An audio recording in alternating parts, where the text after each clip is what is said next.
आप सभी को बहुत बहुत नमस्कार और आप सभी का बहुत बहुत स्वागत है मेरे YouTube चैनल ज्ञान धारा में। अभी चल रही है चैत्र नवरात्रि। आज है चैत्र नवरात्रि का तीसरा दिन, यानी कि माँ चंद्रघंटा का दिन। तो आज हम जानेंगे नवरात्रि के तीसरे दिन माँ चंद्रघंटा की कथा, माँ चंद्रघंटा का स्वरूप, महत्व, पूजा का मंत्र, माँ को क्या भोग लगाएं और इस दिन लाल रंग का क्या महत्व है। तो बोलिए जय माता दी। माँ दुर्गा की तीसरी शक्ति है चंद्रघंटा। यह देवी कल्याणकारी है। नवरात्रि में तीसरे दिन इस देवी की पूजा आराधना की जाती है। देवी का यह स्वरूप परम शांतिदायक और कल्याणकारी है। इसलिए कहा जाता है कि हमें निरंतर उनके पवित्र विग्रह को ध्यान में रखकर साधना करनी चाहिए। उनका ध्यान हमारे इहलोक और परलोक दोनों के लिए कल्याणकारी है। इस देवी के मस्तक पर घंटे के आकार का आधा चंद्र है, इसलिए इस देवी को चंद्रघंटा कहा गया है। इनके शरीर का रंग सोने के समान बहुत ही चमकीला है। इस देवी के 3 नेत्र और 10 हाथ हैं। वे गदा, बाण, धनुष, त्रिशूल, खड्ग, खप्पर, चक्र और अन्य अस्त्र शस्त्र से विभूषित है।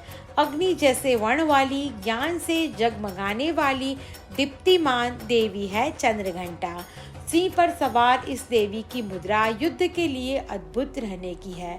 इसके घंटे सी भयानक ध्वनि से अत्याचारी दानव, दैत्य और राक्षस कांपते रहते हैं। माता चंद्रघंटा का रंग स्वर्ण के समान चमकीला है। माता के 10 हाथ हैं। अब हम जानेंगे माँ चंद्रघंटा की पूजा विधि। नवरात्रि के तीसरे दिन ब्रह्म मुहूर्त में सूर्योदय से पहले उठकर स्नान कर लें और फिर पूजा के स्थान को गंगा जल छिड़क कर पवित्र कर लें। फिर माँ दुर्गा की प्रतिमा को स्थापित करके माँ के चंद्रघंटा स्वरूप का स्मरण करें। घी के 5 दीपक जलाएं और फिर माँ को लाल रंग के गुलाब और गुड़हल के फूल अर्पित करें। फूल चढ़ाने के बाद रोली, अक्षत और अन्य पूजा सामग्री चढ़ाएं और माँ का पूजा मंत्र पढ़ें। उसके बाद कपूर और घी के दीपक से माता की आरती उतारें और पूरे घर में शंख और घंटों की ध्वनि करें। पूजा के वक्त शंख और घंटी का प्रयोग करने से माहौल में सकारात्मकता बढ़ती है और नकारात्मक ऊर्जा का नाश होता है। पूजा के बाद माँ को केसर की खीर का भोग लगाएं और माँ से प्रार्थना करके पूजा संपन्न करें। पूजा के बाद यदि आप चंद्रघंटा माता की कथा, दुर्गा चालीसा का पाठ करें या फिर दुर्गा सप्तशती का पाठ करें तो आपको संपूर्ण फल की प्राप्ति होती है। अब हम जानेंगे माँ चंद्रघंटा को दूध और केसर की बनी खीर बेहद ही प्रिय है। इसके अलावा दूध से बनी मिठाइयों का भोग भी लगा सकते हैं। माता को फलों में केले का भोग लगाना बहुत ही शुभ माना गया है। इसे माता चंद्रघंटा का आशीर्वाद प्राप्त होता है। व्यक्ति के अटके काम भी बनते चले जाते हैं। और अब हम जानेंगे इस दिन लाल रंग का क्या महत्व है। तो इस दिन माँ चंद्रघंटा की पूजा में लाल रंग के वस्त्र पहनकर पूजा करना बहुत ही शुभ माना गया है। लाल रंग शक्ति और वृद्धि का प्रतीक माना जाता है।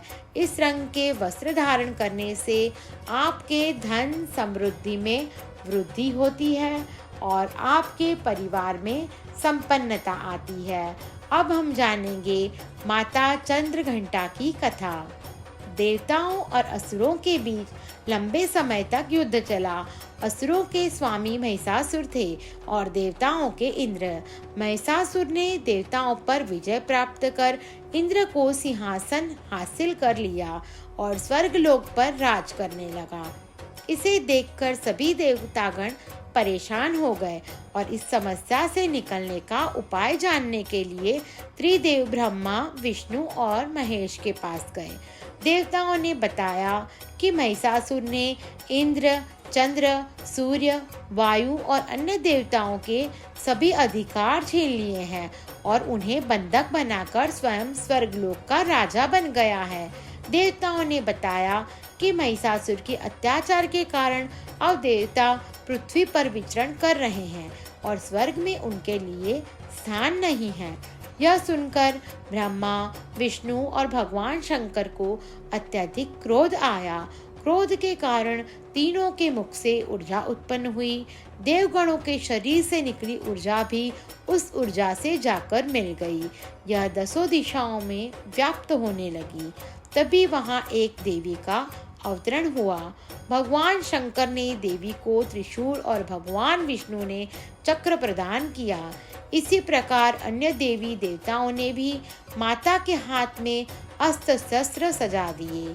देवी ने भी अपना वज्र और ऐरावत हाथी से उतरकर एक घंटा दिया। सूर्य ने अपना तेज और तलवार दिया और सवारी के लिए शेर दिया।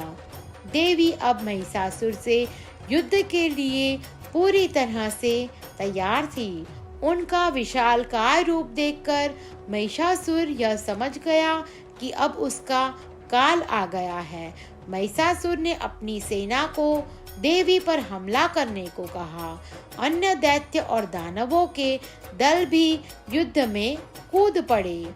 देवी ने एक ही झटके में ही दानवों का संहार कर दिया।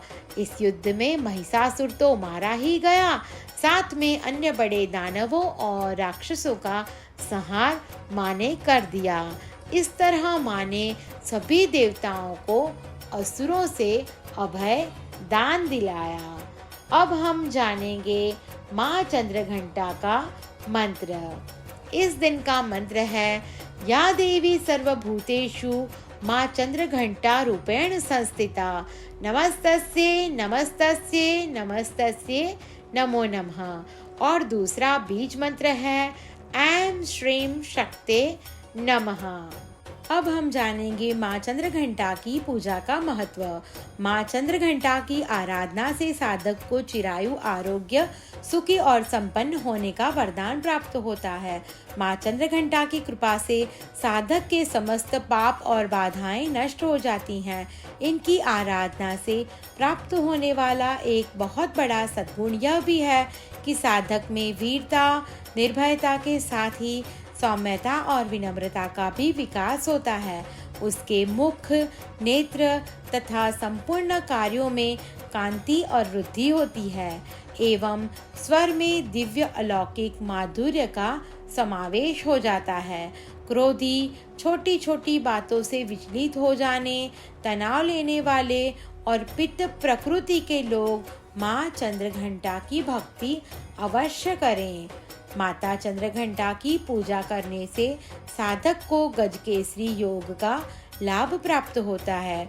माँ चंद्रघंटा की विधि पूर्वक पूजा करने से जीवन में उन्नति, धन, स्वर्ण, ज्ञान और शिक्षा की प्राप्ति भी होती है। माँ चंद्रघंटा की तीसरी आंख हमेशा खुली रहती है, जो बुराई के खिलाफ लड़ाई के लिए उसकी सतत तत्परता को दर्शाती है। उन्हें चंद्रखंडा, वृक्षवाहिनी या चंद्रिका के नाम से भी जाना जाता है। ऐसा माना जाता है कि वह अपनी कृपा, बहादुरी और साहस से लोगों को पुरस्कृत करती है। बोलो माता चंद्रघंटा की जय। और आप सभी को मेरी ये वीडियो पसंद आई हो तो आप सभी मेरी ज्ञान धारा चैनल को लाइक, शेयर और सब्सक्राइब करना ना भूलें। धन्यवाद।